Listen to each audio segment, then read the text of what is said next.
जब लग गुरु मिले न साचा, तब लग गुरु करो 10 पांचा। क्या गुरु बदल सकते हैं? क्या गुरु बदलने से पाप लगता है? आध्यात्म के इस मैदान में आखिर सही गुरु कौन है? गीता जी में वर्णित तत्वदर्शी संत कौन है? इन सभी प्रश्नों के उत्तर जानने के लिए अवश्य सुनिए जगत गुरु तत्वदर्शी संत रामपाल जी महाराज के मंगल प्रवचन। तो इस प्रकार कहते हैं कि ओसा प्यास न भाग ही, और जब तक दसै नि आब, यानी ये डट के भक्ति और दान धर्म नहीं करोगे तब तक आपकी तृप्ति नहीं हो सकती। ओस चाटने से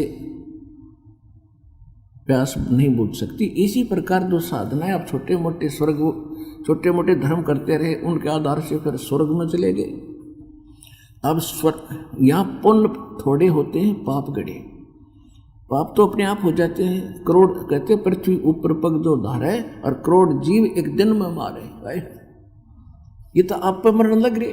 और जब तक परम संत से उपदेश नहीं होगा तो उनमें बचाव नहीं हो सकता, क्योंकि डुप्लीकेट लाइसेंस किसी ने बनवा रखा है, ड्राइविंग लाइसेंस, तो वो भी काम नहीं करे। जैसे आपको बहुत बार बताया है कि आपके दोनों अकाउंट इसलिए खुले हैं क्योंकि आपने उपदेश नहीं ले रखा। आप दीक्षित नहीं है, परम संत से, अधिकारी से आपकी दीक्षा नहीं है। जिस जैसे एक ड्राइविंग लाइसेंस होता है, चालक प्रमाण पत्र ड्राइवर का, और जिसके पास वो मान्यता प्राप्त है यानी अधिकारी से बना हुआ लाइसेंस है, और वो सड़क पर जा रहा है गाड़ी लेकर, उससे कोई दुर्घटना हो जाती है तो वो 100% बरी होता है। 90%, 10% कुछ कारण देखा जाता है, जांच अधिकारी देखता है, अभी कोई ब्रेक फेल हो गया या किसी और कारण से दुर्घटना हुई है, तो 10% चांस होते हैं उसको, वो भी कोई छोटी मोटी दंड दिया जाता है। नहीं तो 100% बरी है वो व्यक्ति जिसका ड्राइविंग लाइसेंस हो, क्योंकि ड्राइविंग लाइसेंस उसको दिया जाता है। पहले ड्राइविंग लाइसेंस देने वाला अधिकारी उसकी जांच करता है, गाड़ी चलवा के देखता है, वो फाइनल करता है, लिख कर देता है कि ये बिल्कुल ट्रेंड आदमी है, तो उसको दोष नहीं लगता उस दुर्घटना में हुई मृत्यु का। किसी व्यक्ति की मृत्यु भी हो जाती है तो फिर भी उसको दोष नहीं है, अपराध नहीं बनेगा। और जिसके पास लाइसेंस नहीं है वो गाड़ी चला रहा है और लाइसेंस है तो डुप्लीकेट है, उससे दुर्घटना होगी, सीधा जेल होगी उसकी। इसी प्रकार जब तक हम परम संत से दीक्षित नहीं होंगे तो हम उस तरह हैं जिसके पास ड्राइविंग लाइसेंस नहीं है। और जिन्होंने नकली संतों से ले रखा है, दीक्षा ले रखी है, तो डुप्लीकेट लाइसेंस है। तो डुप्लीकेट लाइसेंस वाले दोनों को दंड मिलाकर है, बनाने वाले को और उसको लेने वाले को। तो पुण्यात्माओं, दास एक तो कहता है आज आप बुद्धिमान हो, शिक्षित समाज है, आप खूब आसानी से परख सकते हो कि गुरु सतगुरु कैसा होना चाहिए। परमात्मा का विधान है कि सतगुरु के लक्षण कहूँ, मधुरे बैन विनोद, और 4 वेद 6 शास्त्र वो कहे 18 बोध। तो इन सदग्रंथों का जानकार इस पृथ्वी पर हो आज के दिन, क्योंकि मेरे ज्ञान ने सुनकर चाहे कोई अटपट बना भी लियो, इससे पहले आपने खूब पता है, न कख भी नहीं पता भक्ति मार्ग का। और आपके रूबरू सब संतों के इतिहास रख दिए, उनके जैसे मीडिया ने सहयोग दिया, उनके इंटरव्यू ले लिए, फिर उनकी बनाई बुक अनुभव की आपके सामने कर दी, और सदग्रंथों को से तोल कर माप कर दिखा दिया। कोई भी खरा नहीं उतरा, सारे डुप्लीकेट। तो अंडरस्टूड हो जाएगा आपको who is Guru. Rampal is Guru in this world.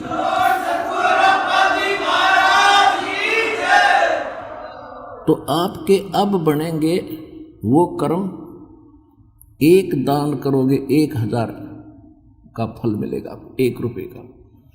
और फिर जब आपको यहाँ बुलाया जाता है, उसके लिए बताया परमात्मा की वाणी है, संत मिलन को चालियो भाई तजमाया अभिमान, जो जो कदम आगे रखे ओहे यज्ञ समान। एक यज्ञ किया करते थे ये राजा लोग, उसमें 100 मन घी, देसी घी लगाया जाता था। और 100 मन देसी घी लगेगा जहाँ पर कितनी तो उस पर सब्जी पूरी और हलवा खीर बनेगी, और कुछ उसमें से हवन में लगाया जाता था। तो कितना खर्च उसके साथ और होगा जहाँ 100 मन घी लगे। तो ये एक यज्ञ होती थी जिसमें 100 मन देसी घी प्रयोग करके और अनुष्ठान किए जाता। तो आपको वो पुण्य कोटक यज्ञ समान, आप वहाँ जहाँ से भी चले हो यहाँ तक इस सच्चे दरबार में दास के सत्संग सुनने के लिए, जहाँ से आपके यहाँ तक कितने कदम बनते हैं, चाहे आप रेल में हो चाहे किसी चीज़ में, लेकिन वो कदम काउंट होते हैं। कहते हैं संत मिलन को चालियो तज माया अभिमान, यानी इस भाव से आने वाले का, विनम्र भाव से, एक सच्ची श्रद्धा से अपने पद पोस्ट और धन के अभिमान को घर पर रखा हुआ है जब संत मिलन को चाले। और यहाँ ऐसे आवे जैसे बालक होते हैं, स्टूडेंट विद्यार्थी जाते हैं विद्यालय में, जहाँ भी उनको बैठने को कह दिया जाता वही पंक्ति बनाकर तुरंत बैठ जाते हैं। अध्यापक खुरकाते धमकाते भी हैं, ज्ञान भी सुनाते हैं, पढ़ाते भी हैं, तो उनको कोई ऑब्जेक्शन नहीं होता, किसी प्रकार का भी उनको कोई क्रोध नहीं, कोई अभिमान नहीं होता। तो ऐसे भाव से आने वाले भक्तों को वो लाभ प्राप्त होता है। तो कहते हैं संत मिलन को चालियो तज माया अभिमान, और जो कदम आगे रखे, यानी प्रस्थान करते हो जितने कदम पग यहाँ तक बनेंगे आपके, एक यज्ञ समान। ओए होए। और फिर ये भी अंदाजा लगा लियो कि आपको दास ने जो विधि बता रखी है अकॉर्डिंग टू द शास्त्र है। श्रीमद् भगवद गीता अध्याय नंबर 16 के श्लोक 23 और 24 में कहा है कि अर्जुन जो शास्त्र विधि को त्याग कर मनमाना आचरण करते हैं उनको न तो कोई सुख होता है, न उनको कोई सिद्धि प्राप्त होती है, और न ही उनकी परम गति होती है। तो फिर क्या फायदा। और इसलिए अर्जुन तेरे लिए कर्तव्य और अकर्तव्य की व्यवस्था में, यानी कौन से धार्मिक कर्म करने चाहिए कौन से ना करने चाहिए, वो सदग्रंथ ही प्रमाण है। किसी के लोक वेद से अपना भक्ति मार्ग पर ना लगना। तो दास ने आपके समक्ष सभी पवित्र धर्मों के पवित्र सदग्रंथ रूबरू कर दिए कि हमारे सदग्रंथ क्या बताते हैं, और ये दास उनके अनुकूल साधना दे रहा है कब से, सन 1994 से। और दास ने पहले तो घर घर जाके सत्संग किए, पर क्योंकि हमारे पास वो मूल धन था, वो मूल ज्ञान था मुझ दास के पास, जो अभी तक छुपा के भगवान ने रखा था कि धर्मदास मेरी लाख दुहाई, ये मूल ज्ञान कहीं बाहर ना जाए। वो मूल ज्ञान और मूल मंत्र ये मुझ दास को परमात्मा ने 1988 में प्रदान कर दिए थे। 1994 में दास को इनके आगे दान करने का आदेश दे दिया था, यानी गुरु पद दे दिया था मेरे पूज्य गुरुदेव ने।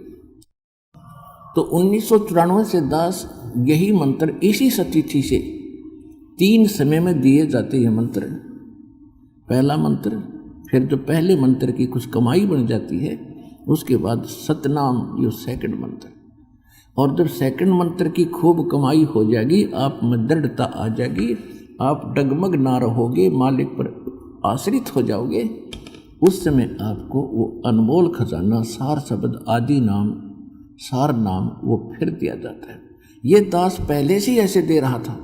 दास ने कबीर सागर भी नहीं देखा था, देख सचकर मान लियो, क्योंकि दास का एक भी वचन आप ये सोच लियो इसमें कोई असत्यता नहीं मिलेगी आपको, क्योंकि हमने दास को परमात्मा ने मूल ज्ञान दिया जो कबीर सागर में भी कुछ वो अंश नहीं है, और उसकी पूर्ति गरीबदास जी की वाणी में है। इन दोनों से भी हटकर जो और मूल ज्ञान है वो दास को प्राप्त हुआ। तो उसके आधार से परमात्मा के आदेश अनुसार दास वही आपको दीक्षा दे रहा था। फिर परमात्मा फिर घर घर जाते थे। इतनी सत्संग और पाठ हो गए कि हम घर घर नहीं जा सके। एक एक दिन में 6-6 जगह पाठ प्रकाश करना पड़ गया। फिर हमने बच्चों ने भक्तों ने भक्तों को परमात्मा ने प्रेरणा की, एक आश्रम बना लिया करौथा गांव में, जिला रोहतक के। तो वहाँ हम फिर सब सामूहिक पाठ एक जगह करने लगे सबके, जैसे अब चल रहे। ये सब परमात्मा की समय अनुसार प्रेरणा और परिवर्तन उन्हीं की कृपा से होता है। तो दास के मन में एक प्रेरणा आई कि हे परमात्मा, आपका ज्ञान सत्य, आपका नाम सत्य, आपकी भक्ति सत्य, लेकिन आपके सत्य को आपके अन्य बच्चों तक पहुंचाने के लिए जितने प्रमाण हमारे पास अब उपलब्ध हैं ये पर्याप्त नहीं है। क्योंकि पहले तो कबीर जी को परमात्मा मानना तैयार नहीं। ठीक है, जो हमारी शरण में आ जाते थे, भगवान सबका दीक्षा लेते थे, उनको सुख हो जाता था, वो तो होना ही था। तो वो तो टिके रहते थे कुछ दिन, और उनको 2-3-4 ऐसे लाभ भी हो गए, एक ना होया तो फिर डगमग हो जाते थे, क्योंकि उनको ज्ञान नहीं था। तो यह समस्या दास के सामने आने लगी कि परमात्मा, यदि इन वेदों ग्रंथों में और आपकी महिमा मिल जावे तो आपके बच्चे आपको आसानी से सब पहचान सकते हैं, और इसका कोई विकल्प नहीं। क्योंकि आप 600 वर्ष पहले आए थे, आपने 64 लाख परिवारों के लोगों के भक्तों के दुख दूर किए थे, और आपके चेले बन गए थे। आपने एक लीला करी थी और सब भाग गए थे। तो परमेश्वर ने कहा था कि ज्ञान संपूर्ण हुआ नहीं और हृदय नहीं छिदावे, कि देखा देखी भक्ति का वे रंग नहीं ठहरावे। जब तक ज्ञान संपूर्ण नहीं होगा और हृदय में यह खटक नहीं लाग जाएगी कि इसके अतिरिक्त कोई ज्ञान नहीं पृथ्वी पर, तब तक दाता आपकी शरण में जीव नहीं टकेगा। तो उस दिन के बाद ऐसी प्रेरणा करी दास को परमात्मा की एक वाणी याद आई कि वेद मेरा भेद है, मैं ना मिलूं वेदन के माही, और जौन वेद से मैं मिलूं ये वेद जानते हैं। एक के बाद पर्याप्त थी मेरे लिए कि परमात्मा ने कहा कि वेदों में मेरी महिमा का गुणगान है। अब वेद हमने कभी देखे भी नहीं थे, सुने थे। हमने गीता तो खूब पढ़ी थी, देखी थी। तो दास ने सबसे पहले देखा कि वेदों का सारांश, ये संत जन बताते हैं कि श्रीमद् भगवत गीता वेदों का सारांश है, संक्षिप्त ज्ञान है। तो मैं गीता में देखता हूँ। अब जब श्रीमद् भगवत गीता को देखा, ओ तेरा बुलाओ ये बंदी छोड़े, सारी महिमा परमात्मा की रखी। गीता ज्ञान दाता कहता है मेरे से कोई अन्य और परमात्मा है जो समर्थ है, सर्वशक्तिमान है, उसकी शरण में जाने से तुम्हें परम शांति होगी। तो मेरे धरती पर कहीं कहीं कदम टेके, कलम उठाई, गीता को नए सिरे से फिर अनुवाद किया, तो आज आपके पास गहरी नजर गीता के रूप में विद्यमान है।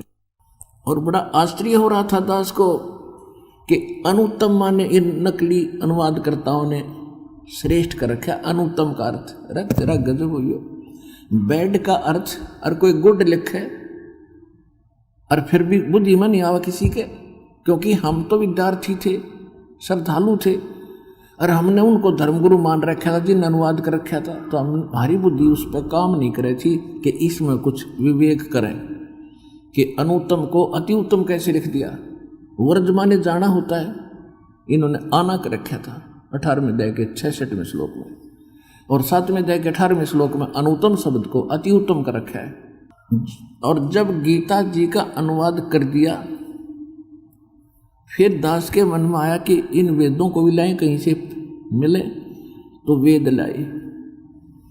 उन वेदों में इन्होंने अनुवाद गलत कर रखे, अधिकतर 90% गलत अनुवाद कर रखे, क्योंकि अनुवादकर्ताओं का दृष्टिकोण रहा है लोकवेद, और लोकवेद के आधार से भगवान को निराकार माना जाता है, और वेदों परमात्मा सह शरीर, उसका नाम कबीर है, और वो एक स्थान पर रहता है, वहां से गति करके आता है। तो उसके बाद दास की खुशी का ठिकाना नहीं रहा। और फिर ये पुस्तकें बनाई, सीडी बनाई और भगत समाज में प्रवेश की। तो जो भी सुना था वो चक्कर काटता हुआ था, हो तेरा गजब भैया, ऐसा ज्ञान हमारे सदग्रंथों में, हे भगवान, जैसे सपना सा टूट गया हो, ऐसा हमारी स्थिति होगी। और आज आप देख लो कितना उम्र उम्र का परमात्मा के बच्चे इस सत्य ज्ञान को समझकर आ रहे हैं। तो प्रसंग चल रहा है कि जब तक हम परमात्मा की शरण में नहीं आते हैं तो हम अपना केवल निर्धारित यानी अपना कर्म ही भोग रहे होते हैं जो हमारी किस्मत में लिखा हुआ होता है। और किस्मत बनती है आपके संग्रहित संचित कर्मों से कुछ पुण्य और पाप निकाल कर एवरेज से, जिसके पाप गणे हैं उसमें तो पुण्य घड़े पापों की रेशो ज़्यादा आपके जीवन में, पुण्य है उन पुण्यों की रेशो कुछ आपके जीवन में, दोनों मिलाकर प्रारब्ध यानी किस्मत यानी एक जीवन बना दिया। तो जब तक आप परमात्मा की शरण में नहीं आते हो तो यही कर्म भोगते हो। अच्छा, अब पर प्रसंग चल रहा है कि गुरु बिन माला फेरते, गुरु बिन देते दान। अब गुरु बिन दोनों निष्फल हैं, थे पूछो वेद पुराण। पहले परमात्मा स्वयं आए थे, हमें खूब सुख दिया, आशीर्वाद से हमें तृप्त किया, क्योंकि उसको मालूम था कि ये टेक तो नहीं सकते, पर इन्हें इतना तृप्त कर दूं, इनको 10-20 मनुष्य जीवन तो मिल जाएंगे, कुत्ते गधे की सूर की योनियों में तो ना जाएंगे ये। और फिर संभाल लिए। अब जैसे ऐसे समय में आपका जन्म, ऐसी तरफ कोई कहीं जा रहा था, कोई नीलकंठ पर, कोई केदारनाथ पर मर गए बेचारे परमात्मा पाने के लिए, और कोई अमरनाथ की यात्रा पर जाते हैं, वहाँ भी मारे जाते हैं, और नहीं भी मरते हैं तो डले ठोकर वापस आ जाते हैं, क्योंकि ज्ञान के बिना। तो कहने का भाव ये है कि परमात्मा ने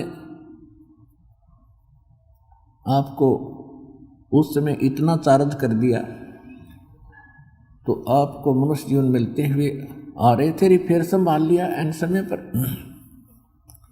तो प्रसंग चल रहा था कि आप एक विचार कीजिएगा, आपसे कितने पुण्य और विधिवत कराए जा रहे हैं, अकॉर्डिंग टू द सदग्रंथ करा रहे हैं, और उसके बाद भी आपका उभारा धीरे धीरे बिल्कुल बहुत स्लोली हो रहा है, आपका उत्थान हो रहा है।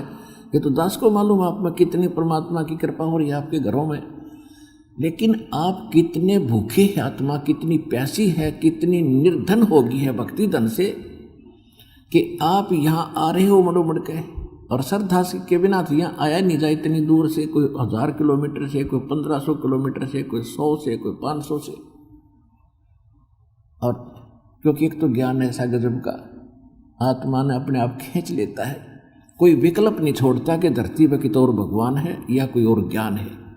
तो एक तो यूँ कारण बन गया, आपको डगमगे हो ही नहीं सकते, और हम डगमग नहीं होंगे इस सुपथ पर चलते रहे तो अपने घर भी पहुंच जाएंगे।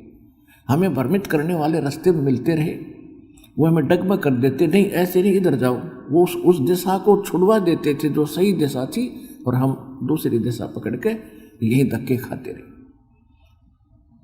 तो कहने का भाव ये है कि आपको यहाँ जब बुलाते हैं आपको कितना पुण्य मिला। यहाँ पर शास्त्र अनुसार साधना कराई जाती है, और जब तक हम इस परमात्मा कबीर जी की भक्ति नहीं करेंगे, साहिब की भक्ति नहीं करेंगे, तो कहीं हमारा ठोर ठिकाना नहीं। कैसे? जैसे आप पुण्यों के आधार से स्वर्ग गए और स्वर्ग के पुण्य आपके खत्म हुए तो वहाँ से धक्का दे दिया जाता, जैसे यहाँ मृत्यु होती है आपकी कोई नहीं पूछता कब मरोगे, आपका समय पूरा हुआ और तुरंत वहीं से ऑफ कर दी जाएगी बटन। जैसे ये मोबाइल वाले करते हैं, जिसने पैसे ना भर रखे, पैसे खत्म हो गए, वहीं से ऑफ कर देंगे, आपकी कोई ना पूछे, फिर वो खाली खोखा पड़ा रहेगा फिर मोबाइल। तो इसी प्रकार भगवान वहाँ से आपका रेंज चलती है, जब आपके वो समय समाप्त हो जाएगा, आपके पैसे खत्म हो जाएंगे, तो वहीं से ऑफ कर देंगे, फिर से मिट्टी न उठाएं, फिर यो कितना। तो कहने का भाव ये है कि पुण्य स्वर्ग में खाए, वहाँ से धक्का मारा चलो नरक में, नरक के समय पूरा किया, फिर चलो पृथ्वी पर गधा बनो, गधे का समय पूरा हुआ फिर कुत्ता बनो, कुत्ते का समय पूरा हुआ चलो सुअर बनो, और फिर ऐसे सब कुछ भोग भाग कर फिर आ गया फिर मनुष्य बनो। क्योंकि एक परमात्मा ने दया कर रखी है कि एक मनुष्य जीवन तो मिले ही मिलेगा, और उसमें फिर हम यही डले फिर ढोएंगे क्योंकि ज्ञान नहीं हमारे पास। तो ये चलो चलो मिटेगी। बिन साहेब की बंदगी कई ठोड़ ठिकाना ना। बिन साहेब की बंदगी, साहेब कौन? भगवान राम, अल्लाह, खुदा। वो कौन है वो राम? अनंत कोट ब्रह्मांड का एक रति नहीं भारे, सतगुरु पुरुष कबीर हैं ये कुल के सिरजनहार। हम सुल्तानी नानक तारे, दादू को उपदेश दिया, जात जुलाहा भेद न पाया, वो काशी मोहि कबीर हुआ। वो है वो परमात्मा, वो साहेब। गरीबदास जी उस साहेब की बंदगी के लिए प्रेरित कर रहे हैं। उस अकाल मूर्त शब्द स्वरूपी राम, उस कबीर भगवान की तरफ यह संकेत है कि बिन साहेब की बंदगी कहीं ठोर ठिकाना ना। अब प्रसंग आता है कि आप कितने भूखे और कितने निर्धन हो गए भक्ति धन के, और आपको अब गिलास के गिलास पिलाए जा रहे हैं इस भक्ति के, और फिर भी आप तृप्त नहीं हो पा रहे हो, क्योंकि आपको प्यास इतनी हो चुकी है। 600 वर्ष पहले वो 64 लाख भगत ही तृप्त हुए थे, बाकी अन्य जो हैं ये अपने पूर्व जन्म के संस्कारी हैं, और दुर्भाग्य उन पुरानियों का जो अन्य नकली संतों के पास आज भी फंसे बैठे। तो उनके अंदर से वो पहले वो निकल कर आएंगे जो 64 लाख परमात्मा के 600 वर्ष पहले शेष हुए थे। उसके बाद फिर अन्य भक्तों पर फिर कलम चढ़ाई जाएगी, कलम, क्योंकि वो तो काल के खेमे में है। फिर नए सिरे से कलम लाई जाएगी और उनका भी उद्धार होगा, जो यहाँ बरवाला आश्रम आकर दीक्षा ले लेंगे वो भी पार होंगे। अब जैसे आपसे यहाँ पर आपसे कितनी अच्छी साधनाएं और भक्ति कराई जाती है। आपको प्रथम मंत्र दिया जाता है, और प्रथम मंत्र प्राप्त करके भी यदि किसी की मृत्यु हो जाती है उसको तुरंत ही मनुष्य जीवन मिलेगा, चाहे उसने एक मंत्र का जाप कराया हो, चाहे दास उपदेश देता है और केवल उसमें बोलिया हो साथ साथ, और तो भी मृत्यु हो जाए। वैसे तो होएगी नहीं। बाकी मैं एक आपको ये बताना चाहता हूँ कि ऐसा भी यदि हो जाता है किसी के साथ, तो समझ लो वो जुड़ गया भगवान से, उसके अंदर भक्ति बीज उग गया, वो बू गया, और वो फिर चलेगा तो अगला जन्म तुरंत मनुष्य का मिल जाएगा। 10 महीने में फिर आ लेगा सुथरा कमीज पहन कर, बढ़िया चोला पहन कर, लड़का या लड़की, स्त्री या पुरुष। तो इसलिए जो भक्त यहाँ आ रहे हैं, चाहे वो दुख उनके यहाँ आने का कारण भले ही कोई कष्ट, कोई कष्ट है, संकट है, या कोई अन्य कारण है, कोई रोग है, तो उनके लिए वो रोग वरदान सिद्ध होगा। अब आम समाज को वो ज्ञान तो है ही नहीं जो भक्ति वाला है, क्योंकि हमारे पास तो PhD हो चुकी हमारी तो। और दास जो विधान बताता है वो परमात्मा का है, परमात्मा ने बताया है, इसमें अंतर नहीं होगा। ये अलग बात है कि आपका कद समझ में आएगी जो ये दास बता रहा है सही है, क्योंकि जो शेष हो जाते हैं वो शेष बच्चे होते हैं वचन के, जिसको नाद के शेष यानी बच्चे, पुत्र पुत्री, जो भी इस दास से उपदेश ले चुका है। तो जिन्होंने इस दास से दीक्षा ले ली वो इस दास के वचन के पुत्र पुत्री होगी। और उनकी आयु कैसी है? अब यहाँ पर कोई तो 10 वर्ष से दीक्षा लिए हुए है, कोई 15 वर्ष से, कोई 20 वर्ष से, क्योंकि सन 1994 से दास ये दीक्षा देने लगा था, जिसको लगभग 19 वर्ष हो चुके हैं, 20वां शुरू हो गया। जो पुराने भक्त हैं, जो यानी 20 वर्ष के, 18 के, 15 के, 10 वर्ष से दीक्षित हैं तो वो तो फाइनल हो चुके हैं। वो तो दास जो बोलता है सारी सत्य है, वो सारा सत्य स्वीकार करते हैं। उनको तो नो डाउट रहा, खत्म होगी उनकी शंकाएं। अब रही बात कि कोई 2 वर्ष से दीक्षित है, कोई 4 वर्ष से, कोई 6 महीने से, कोई महीने 20 दिन का, किसी ने आज ही जन्म लिया है। यानी जिस दिन आपको ये सत मंत्र मिलते हैं, पूरे गुरु से दीक्षा मिलती है, उस दिन आपके ये मानव जीवन का जन्म माना जाता है। तो उस आधार से कोई 10 वर्ष का है, कोई 20 वर्ष का है, कोई 6 महीने का है, कोई 2 साल वर्ष का बच्चा है। तो छोटे बच्चों को जो दास बता रहा है, यानी कम समय से हमारे से जुड़े हुए हैं, वो छोटी उम्र के बच्चे हैं, तो उनको जो दास ये कथा बता रहा है, ये विधान बता रहा है, बेशक उनको ये बात अभी समझ में नहीं आ रही, लेकिन उनके हृदय में इतना अवश्य है कि गुरु जी जो कह रहे हैं ये गलत नहीं हो सकता। जैसे एक छोटा सा बच्चा होता है और वो पेन उठाकर खड़ा हो जाता है, पूछता कहता है पापा ये क्या है? तो पिताजी कहता है बेटा पेन है। वो फिर पूछता है ये क्या है? कि पेन है। फिर वो क्या करने लग जाता है, पेन है, पेन है।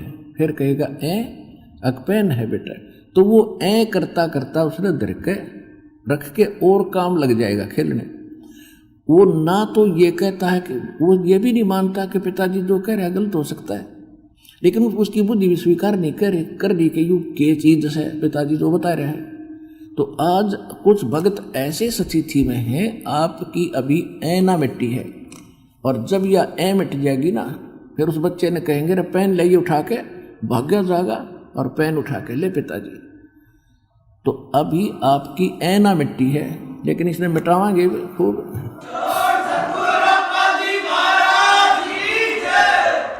तो देखो पुण्यात्माओं, ये सतलोक आश्रम वाला हमारा मूल काम है आपको मोक्ष दिलाना, गारंटीड मोक्ष, मुक्ति। और वो स्थान जो गीता ज्ञानदाता भी कहता है कि मैं नहीं जानता उस भक्ति विधि को, किसी तत्वदर्शी संत से पूछो। वो तत्वदर्शी संत परमात्मा का दास ही बैठा है।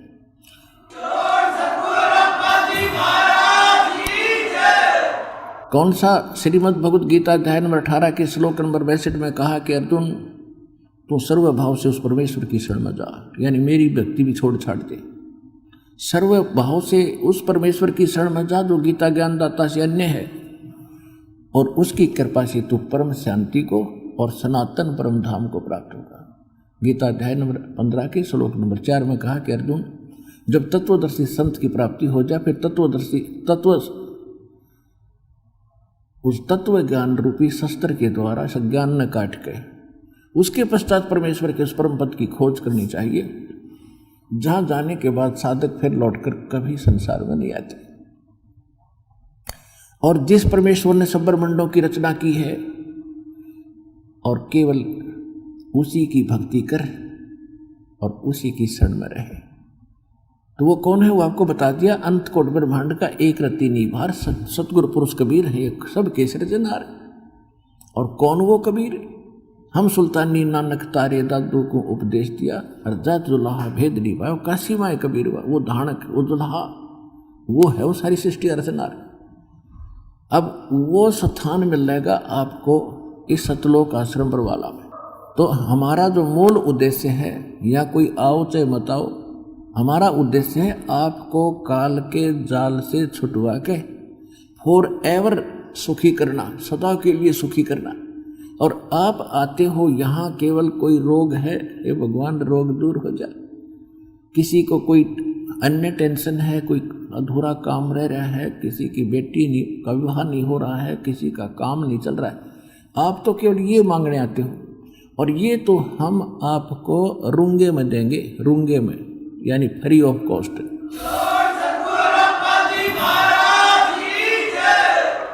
रूंगा क्या होता है? रूंगा अब नए बच्चों को तो पता नहीं, हम बूढ़ों को खूब ज्ञान है। जब हम छोटे छोटे होते थे तो पहले पैसा नहीं होता था गांव में। सभी कार्य जो भी कोई वस्तु लेनी होती थी दुकान पर जाते थे, या दुकानदार वहाँ आते थे, फेरी लगाने वाले, कोई सब्जी बेचने या कोई कुछ बेर बेचने वाला, कोई फल जाता था। तो हमारी दादी जी क्या करती थी, एक बेला भर के गेहूं का, और सामने आकर बैठ जाता था वो, कोई सामान बेचने या जैसे कोई फल ले रहा है या कोई सब्जी ले रहा है, आलू या टिंडे, तो वो पूछा करती, भाई कैसे देगा टिंडे? तो क्या करता था, गेहूं के 2 बार, यानी गेहूं आपके एक बेला गेहूं है, तो तराजू में डाल दिया, और दूसरे पलड़े में टिंडे भर दिए, बराबर के तोल के टिंडे डाल दिए 2 बार। फिर मेरी दादी जी क्या करती, भाई रूंगा और दे, रूंगा यानी सौदा तो लिया जो होना था, रूंगा वो 2 टिंडे ठा के और दे देता, अकेले था ना, भाई एक और दे दे, ले एक और ले ले। तो वो रूंगा कहा करते थे, यानी फ्री ऑफ कॉस्ट, सौदे तनारा। तो जो आपको ये कष्ट है, चाहे कैंसर का पाप हो, जब सच्ची नीत लागोगे ये दुख दूर होंगे।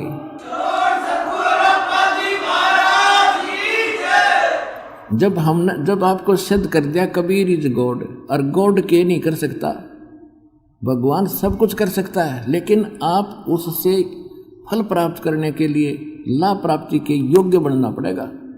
सतगुरु के दरबार में भाई कमी कहे की ना, अनसा मौज ना पावता कोई तेरी चूक चाकरी मार। अब ये भी देखते हैं, आप सुनते इंटरव्यू, आशीर्वाद से ठीक हो गए, घर पे ही प्रार्थना की थी, नाम भी ना लिया, वहीं से मालिक पहुंच गए और वहीं से सुख देने शुरू कर दिए। और जो कई कह रहे हैं मैं 4 बार आ लिया जी, कुछ राहत नहीं मिल रही, तो बताओ उसने के जवाब दूंगा, भाई हो जाएगा, लगा रहे। इसके भी 2 कारण होते हैं। जैसे एक तो दीर्घ रोगी हो, डॉक्टर के पास जाता है, डॉक्टर उसको एडमिट भी करता है और लगभग 6 महीने का ट्रीटमेंट करना पड़ता है, तो वो स्वस्थ होता है, लेकिन हो जाएगा कि वो ट्रीटमेंट सही है, और एक इंजेक्शन और 2 टेबलेट में ठीक हो गया। ये वो न्यू के जी मैं क्यों ना ठीक हो यार, वो तो एक घबराहट स्वस्थ हो गया। तो ऐसे आपकी किस्मत के अंदर जो घने भयंकर पाप हैं, पहले परमात्मा उनने काटेगा, जो आपके जीवन नाशक होंगे। और फिर धीरे धीरे आपने ट्रीटमेंट लगे रहो, ट्रीटमेंट सही है तो किसी को 2 महीने पीछे हो जाएगा, किसी को 6 महीने के बाद होगा गारंटीड, जब विश्वास से लगे रहे।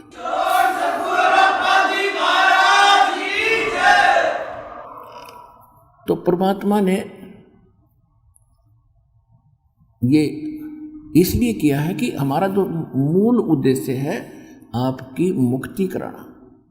और जैसे आप जिस परिवार में जन्मे हो, उनका उद्देश्य है जब तक आप कुछ लाभ देने योग्य हैं और आपकी मृत्यु हो जाती है, सारा परिवार होता है।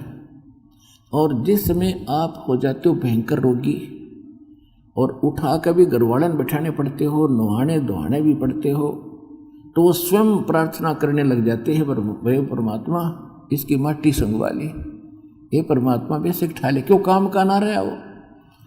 तो कहने का भाव ये है कि इसको भी मद्देनजर रखना इस मार्ग पर चलने के लिए।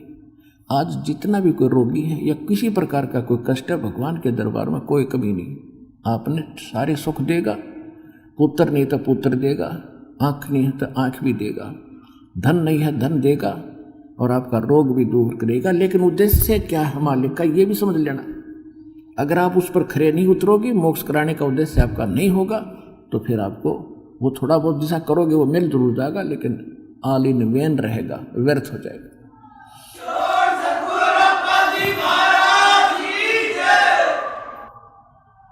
अपनात्माओं, दास तो उस परमात्मा का एक कुत्ता है और आपके लिए भौंक रहा है। आप धनी हो उस, और आपको जगाने के लिए बार बार प्रयत्न कर रहा हूँ, और जो जाग गया इस मार्ग पर लाग गया, बेड़ा पार हो जाएगा, उसका सारा धन बच जाएगा और सदा सुखी रहेगा।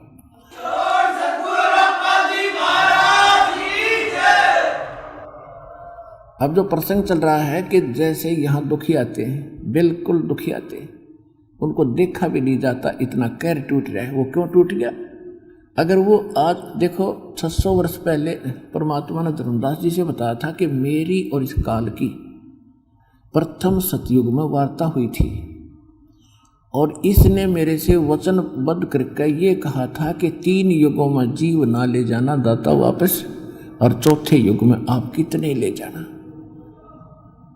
और इसने ये भी कहा था कि जो मेरा ज्ञान माने मेरा हो, आप क्या ज्ञान आधार से ले जाना, बाई फोर्स ना ले जाना, बलपूर्वक ना ले जाना।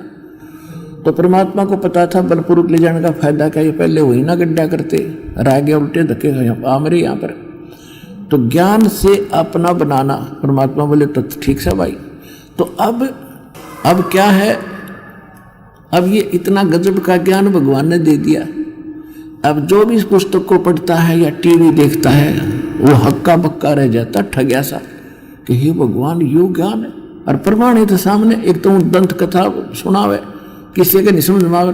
और दास तो एक शब्द कहता है 4 प्रमाण सामने धर देता ठाके, ले भाई गाटर से टेक दे है प्रमाण के, हल्लन न जगह नहीं किता।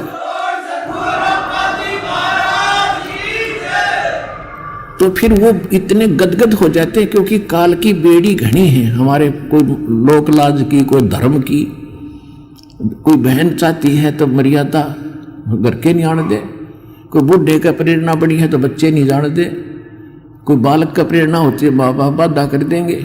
तो वो मन में भी वहाँ मालिक को स्वीकार कर लेता है कि हे परमात्मा ये तो क्लियर हो गया, आपके अतिरिक्त कोई परमात्मा नहीं धरती पर।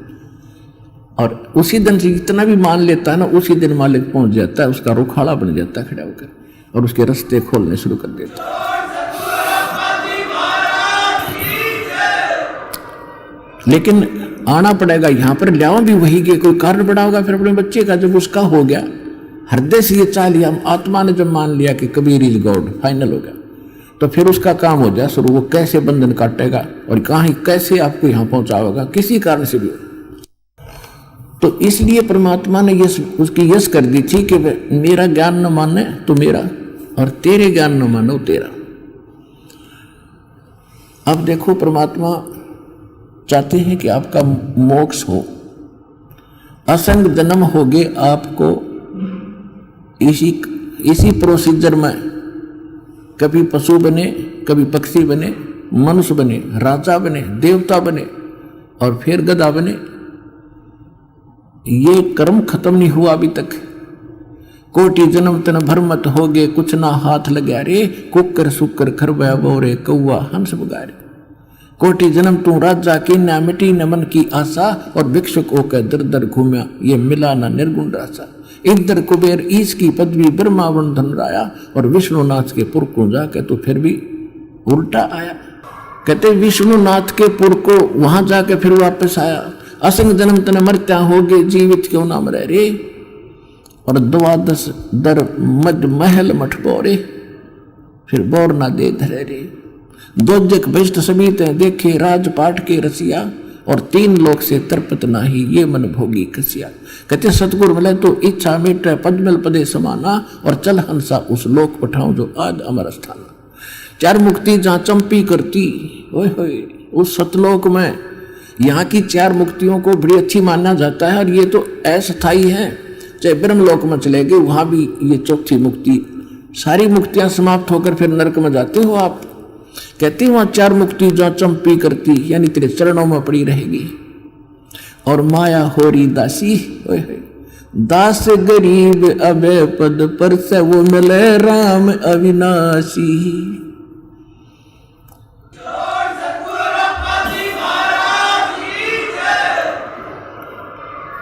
तो यहाँ आने वाले भक्त को, ठीक है कोई दुख में आता हो तो प्रथम बार आया, उसको पता ही नहीं बेचारे को, तो रोग कटाने आया है। लेकिन यहाँ आएगा सच्चे दिल से, सच्चे हृदय से, चाहे कितना भयंकर रोग है, तुरंत आराम उसी दिन शुरू हो जाएगा, घंटे भीतर उसको नाम दीक्षा लेते ही। और यहाँ कुछ अधिकतर ऐसे आते हैं कि चलते हैं देख आते हैं वहाँ क्या हो रहा है। सभी बता रहे हैं कि वहाँ ऐसा लाभ होता है, और एक बार देख आते हैं, चलो देखण आगे, ज्ञान सुन लिया, समझ में आ गया, नाम ले लिया, ठीक है। और वहां जाके फिर कोई काल का दूत आवेगा कि इसका झाड़ा लगवा दो, वहाँ फलाने चल उसके पास ले चलो, झाड़ा लुआ दो। ये वहाँ ले जाएंगे, झाड़ा लुआ देंगे, हमारा कनेक्शन खत्म। वो झाड़ा तो कुछ होना नहीं था। यहाँ पर ऐसे सैकड़ों भक्त इन 3 दिन के अंदर दास को भक्तों ने मिला कि ये इसका कैंसर थी यहाँ मुंह में, और ठीक हो गया था। और ले जाके इसने किसी ने बका दिया, झाड़ा लगवाया, उस दिन से फिर शुरू हो गया। ये पड़ पाड़ में मर के कोई बात हुई है। जब यहाँ से राहत मिली और फिर भी ना टिका गया तो ये यूं मार खाते हैं आप। इसलिए परमात्मा अपना हाथ उठा लेता है और खा ले धक्के, और फिर दोबारा देर से सेटिंग होती है। जब मालिक में विश्वास हो गया तो दास कहता है नाम तब लो जब आपका पक्का दृढ़ विश्वास हो जाए कबीर इज गॉड, और पृथ्वी पर कोई और जगह दिखाई ना दे। फिर देखना ये दास का यहाँ उद्देश्य क्या, 3-3 घंटे गला पढ़ाऊं, यही कि आपको पहले ज्ञान से परिपक्व करूं। ज्ञान संपूर्ण हुआ नहीं और हरदा नहीं छदाया, इस देखा देखी भक्ति का यो रंग नहीं ठहरा। ये देखा देखी आते हैं, फलाना ठीक हो गया हम भी चलते हैं, आ तो गए लेकिन मर्यादा पर टेको, और फिर देखो परमात्मा के हाथ, फिर देखो सुखमा लिख के रोज नए नए। तो इसलिए दास आपको पहले मर्यादा बताता है और मर्यादा के बाद आपको दीक्षा दी जाती है। स्वीकार्य है तो लो, ना और दृढ़ता से ज्ञान सुनो, फिर पक्के हो जाओ जब लो। आप ले लेते हो ऐसे देखेंगे तो भगवान भी देखेगा फिर ये तो बराबर की बात से अंडरस्टूड है।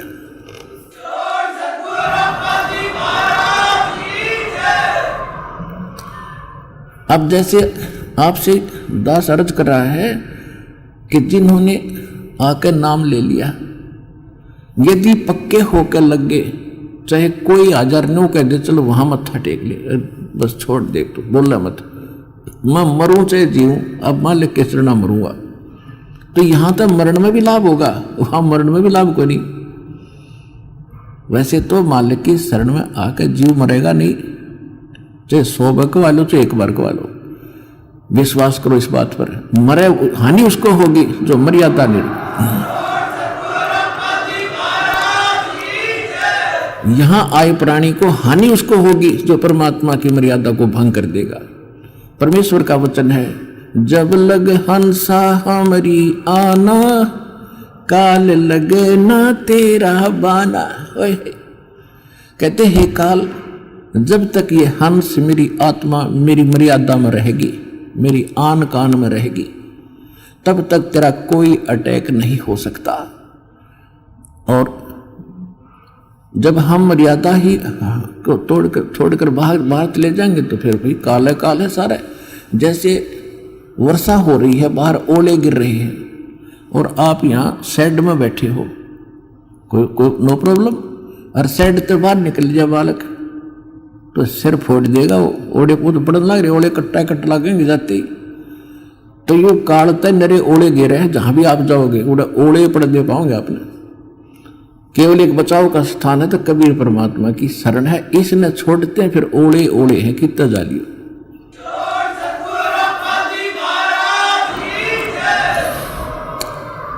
तो दास आज आपको जो अधिकतर रोगी आते हैं, आत्मा दास की रोती है, यहां तो रोने का समय नहीं मिलता, एकांत में जाकर मैं देखता हूं परमात्मा आपके बच्चों का क्या हाल हो गया है।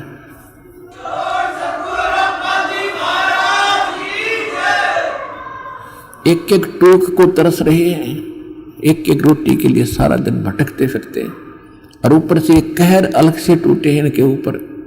किसी को संतान नहीं, वो उसी दुख में सड़ रहा है, जल रहा है, किसी का कैंसर है, किसी को और दोष है, और एक पल का इनको पता नहीं कब क्या हो जाएगा। तो इस कारण से परमात्मा से अर्जी लगाता है दास कि दाता हम तो इसे निकम्मे हैं, और आपको मालूम हम कितने कैसे अच्छे होते तो चले जाते, अभी से अच्छे भी आप बनाओगे, दृढ़ता भी आप ही लाओगे, तभी हम आगे बढ़ पाएंगे। फिर भी इतनी उसके बाद भी कोई मर्यादा ठीक नहीं रखता है और अपनी मनमानी करता है, फिर हमारी अर्ज भी फेल और भगवान भी मदद आपकी नहीं करेगी। तो सबसे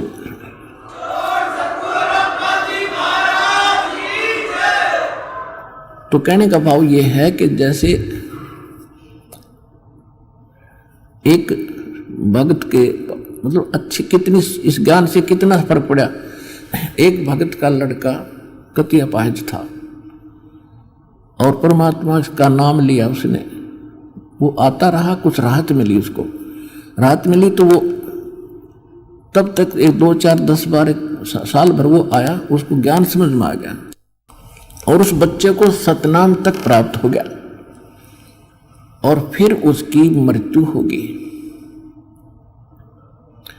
अब उस पिता को कति दुख नहीं था।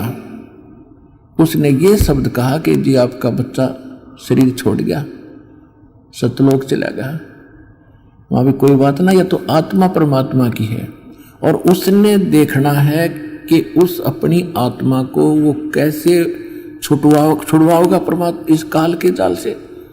तो उन्हें बोला जी कति दुख नहीं बने, घनी खुशी हुई एक मेरा बेटा सतनाम लेकर मर गया।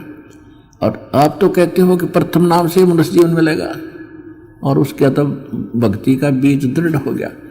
तो देखो कितना हल्का हो गया। पहले वो कहर हो रहा था वो बच्चा, उसके लिए एक ज्ञान से हल्कापन और फिर समाधान हो गया।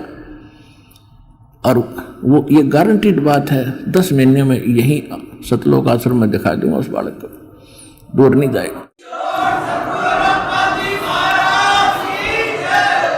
तो हमारा यहाँ जो मूल सौदा है, जो मूल हम सौदा करते हैं, वो तो इस आत्मा का कल्याण का है और बाकी जो आपको सुख देंगे हम यहाँ परमात्मा देगा। दास तो देखो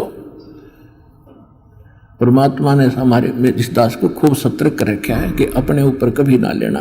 खुद भगवान ने नहीं ली, परमात्मा की एक वाणी है, सुख देता है दिए जात है, ये दाता दिन रैन और लोग भरम मोह पे करे ताते नीचे नैन।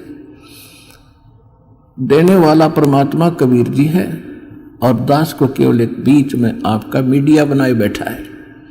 और आपको आप कहते हैं गुरु रामपाल ने ये सो कर दिया, तो उसमें दास के नैन नीचे हो जाते हैं। परमात्मा कहते हैं कि देने वाला दे रहा है और लोग भरम मुझ पे कर रहे हैं ताते नीचे नैन। कहने का भाव ये है, देखो करेगा तो इस दास के माध्यम से। इस दास को ये समझ लो एक सिरिंज है इंजेक्शन लाने वाली, और यह ओके सिरिंजर बढ़िया नीडल है, इसमें दवाई है भगवान और लगेगी रामपाल के आशीर्वाद के माध्यम से। यह दवाई भगवान वाली जाएगी ऐसे।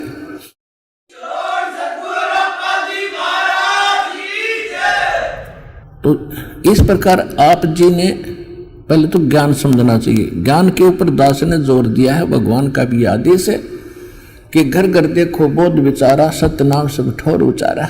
घर घर में ये ज्ञान की चर्चा चलेगी, शुरू होगी।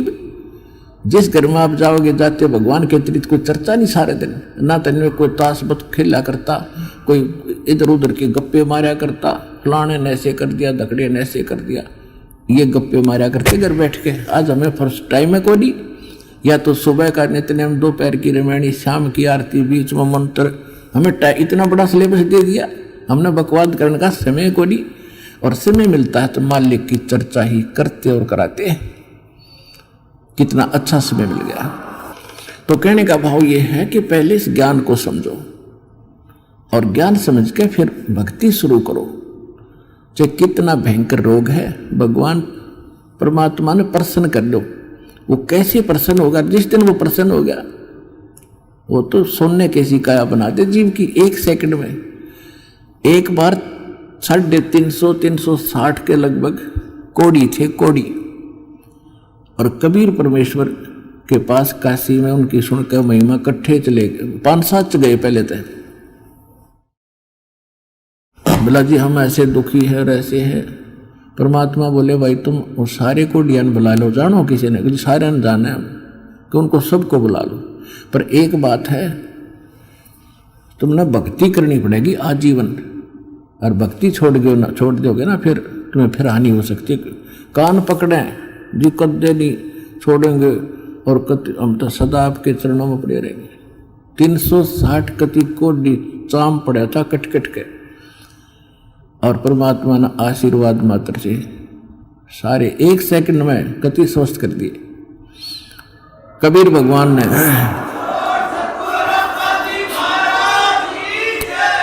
अब वो हो गए स्वस्थ कति। अब जाते उन तक 10-5 दिन तो महीने 2 महीने तो ठीक सी भक्ति करी, फिर हुए बकवाद भागी। कोई कितना किसी कपड़े पहरे अंडर, कोई ब्याह करवा लिया और कि तो कोई फंड कर रहा है, वो भक्ति छोड़ गई। अब परमात्मा ने दास को एक इंस्ट्रक्शन दे रखी है कि कर, परमात्मा करता ऐसे भी सकता है, लेकिन वो करके देख लिया ये बकवादी को ना कब आते। अब उनको सुख भी दे दिया, फिर काल के पाले में जा खड़े हुए, क्या फायदा हुआ, वेस्ट, मालिक की शक्ति खराब गई। लेकिन परमात्मा ने अपनी, वैसे मालिक की पावर तो एंड होता ही नहीं, लेकिन उस समय मालिक ने यह दिखाना था कि भगवान जो काम करा करा वो कबीर जी कर रहे थे, और इससे सिद्ध है कि कबीर इज गॉड। उस प्रमाण के लिए ये भी हमारे लिए सिद्ध होता है कि परमात्मा कबीर जी। एक बार दास एक गांव में एक भगत के सत्संग करण पाठ करा कर घर में जाकर, उनके पड़ोस में एक लड़की के, जवान लड़की, ब्याह रखी हुआ और शादी हुई थी। दोनों गुर्दे फेल हो गए और उनने छोड़ दी। सारे चेक करा ली, कोई राप नहीं, और खाट में पड़ी सोई आ रही, मुंह पर हाथों पर। तो हमारे उस भगत ने उनसे कहा कि आप दीक्षा ले लो, अरे लड़की इनके आशीर्वाद नाम लेने से राहत मिलेगी तुमने। तो लड़की ने और उसकी माँ ने नाम ले लिया। फिर उनको उस भगत ने सलाह दी कि तुम एक पाठ करा लो घर पे, गुरुजी आते हैं पाठ करते हैं। हम उनके घर पाठ करने गए तो वह लड़की एक चारपाई पर पड़ी और उठन की हिम्मत नहीं, उन्होंने कहती है उठती है नहीं। 6 महीने से खाट पकड़ रखी है। उसको उठा के भगत और परिवार वाले वहां जहाँ दास बैठा था वहां ले प्रणाम कराया। मैंने उनसे कहा कि इसको सेवा करवाओ, बर्तन साफ कराओ। भगत गए हुए थे 20-30 जैसे सत्संग जाते थे हम पाठ कर, तो खाना खुना बनाते थे वहाँ, इनका बर्तन साफ कराओ। उनके घर वाले सोचने लगे भाई कैसे बर्तन साफ करेगी। भगत बोले जो कहा है तुम ऐसे करो, इसको बैठाओ पिड्डे पे। वो बैठा दी, 2 घंटे बर्तन साफ करे और अपने आप उठ के चल पड़ी। अब वो कति स्वस्थ होगी, पूरे परिवार ने नाम ले लिया और 1 साल के बाद सब छोड़ गए और वो अपने ससुराल चलेगी। आज तक जात नहीं बुझी रामपाल की। ऐसे कृत गनी भी हम। तो अब परमात्मा ने हमें भी दिखाया है कि इतना जल्दी ना करें, करना तो है लेकिन ये टिक जाएंगे जब सारा ठीक कर देंगे। तो इसलिए परमात्मा ने उनको आशीर्वाद से कोड भी ठीक कर दिया, फिर काल की बकवादों में। तो इसे हम पसंद नहीं करते। हम चाहते हैं कि आपके अंदर भक्ति बनी रहे और धीरे धीरे आपका यो रोग ठीक हो, तब तक आप ज्ञान समझ जाओ। और जिसके मन में दोष है वो चला जाएगा, फिर कितने पृथ्वी ठिकाना नहीं, वापस में फिर भटक कर फिर आखिर में यही आना पड़ेगा। एक अभी कल ही मिल रहा था, एक बहन आ रही थी, उसको और उसका पति भी मिला। भक्तों ने बताया कि ऐसे ऐसे ये बहन आई थी 3 महीने पहले और इसको बहुत समझाया नाम ले ले, इसका पति ने नाम ले लिया, इसने ना लिया। और ये भी आप विचार कर लेना, जो यहाँ आकर दीक्षा नहीं लेकर वापस जाता है तो उसकी कोई करड़ाई है, कोई भयंकर कर्म उसको दुख देने वाला है, जिस कारण से काल उसने परमात्मा की ओट में आन नहीं दे रहा। तो 3 महीने पहले वो आई थी बेटी, नाम ना लेके गई, फिर छत पड़ गई उसके ऊपर और रीढ़ की हड्डी टूट गई। अब सीधी पड़ी है कति अलण की न टहलन की। अब परसों लेकर आ रहे थे, जब बताई माँ बेटी उस समय क्यों ना लिया, तो नहीं वो नाम या बला टल जाती तेरी ने। बोले जी गलती बन गई, बता ये अब कैसे आ गई तू। अब सब, अब रामपाल सही हो गया और कबीर भी भगवान हो गया, जब दे ही टूट गई। कल के चोर बता क्या कर लेन का।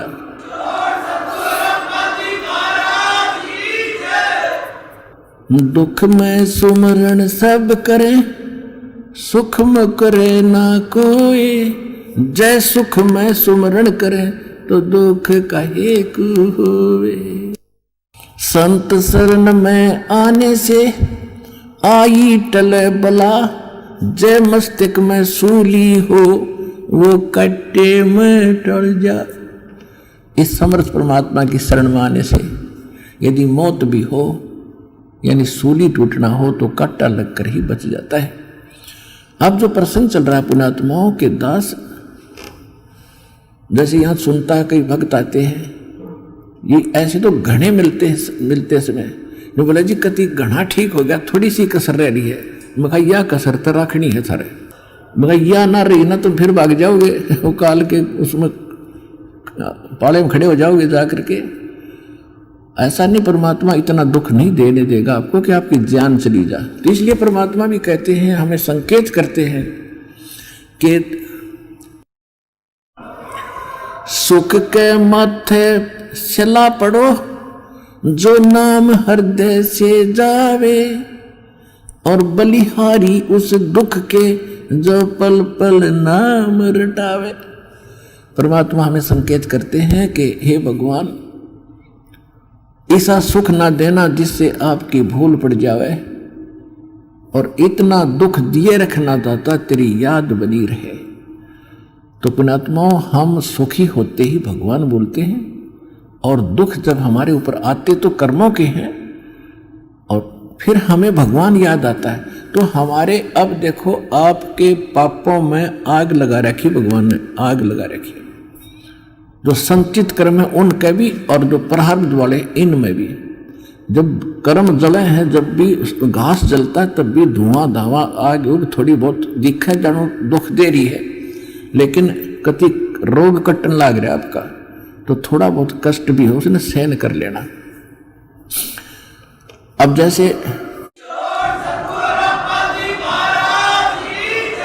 तो आपको जो भयंकर रोग थे, जो भयंकर दुखदायी कर्म है, पहले आपके उन पर कुवाड़िया चल रहा है परमात्मा का, और छोटे मोटे तो धीरे धीरे हो जाएंगे, सारे ठीक हो जाएंगे। जैसे डॉक्टर के पास कोई भयंकर मरीज जाता है, वो सबसे पहले डॉक्टर उस स्थान का इलाज करेगा जहां से रक्त निकल रहा है, यानी जिससे उसकी जान जानी हो। एक्सीडेंट हो गया, हड्डी टूट गई और कहीं रक्त स्राव हो रहा है, तो सबसे पहले डॉक्टर ये देखेगा कि इसका इस स्थान पर ऑपरेशन करें जिससे इसका खून रक्त बंद हो। और वो रो रहा है, डॉक्टर साहब टांग में दर्द घना है, हाय मर गया, तो डॉक्टर उसने ना देखता कि उसने तो चिल्ला लेते थोड़ी देरी तो फिर कर दूंगा ठीक, पहले ये रोग काटना ये करना जरूरी है जिससे इसकी मौत ना हो जाए।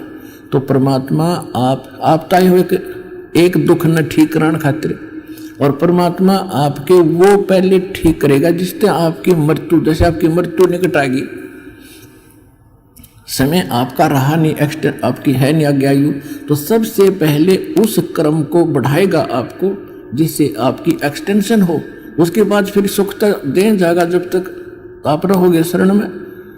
तो इसलिए आप विश्वास के साथ इस मार्ग पर लगे रहो, और जैसे दास कहे वैसे चलो, किसी की और बातों में आकर भगवान से दूर ना होना। आप सदा सुखी हो जाओगे, आपको सर्व सुख मिलेगा और मोक्ष मिलेगा। ये सुख तो रुंगे में मिलेंगे, फ्री ऑफ कॉस्ट मिलेंगे, और मूल सौदा आपका मोक्ष होगा, वो गारंटीड होगा।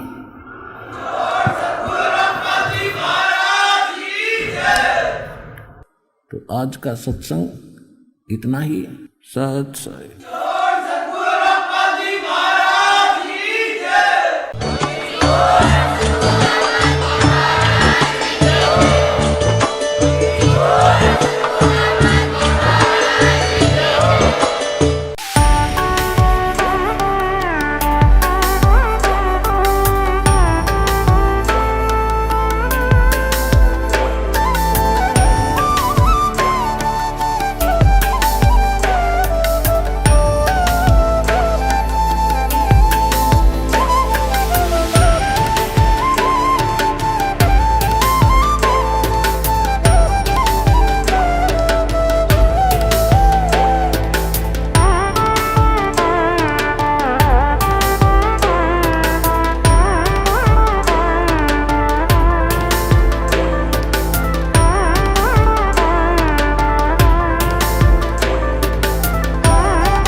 सुन रहे थे जगत गुरु तत्वदर्शी संत रामपाल जी महाराज जी के मंगल प्रवचन। अधिक जानकारी के लिए विजिट कीजिए हमारी वेबसाइट www.jagatgururampalji.org। संत रामपाल जी महाराज जी के शुभ आशीर्वाद से पूरे विश्व भर में 500 से भी ज्यादा नाम दीक्षा केंद्र हैं, जिन पर संत रामपाल जी महाराज जी द्वारा ऑनलाइन निशुल्क नाम दीक्षा दी जा रही है। अपने नजदीकी नाम दीक्षा केंद्र का पता करने के लिए संपर्क करें 8222880541।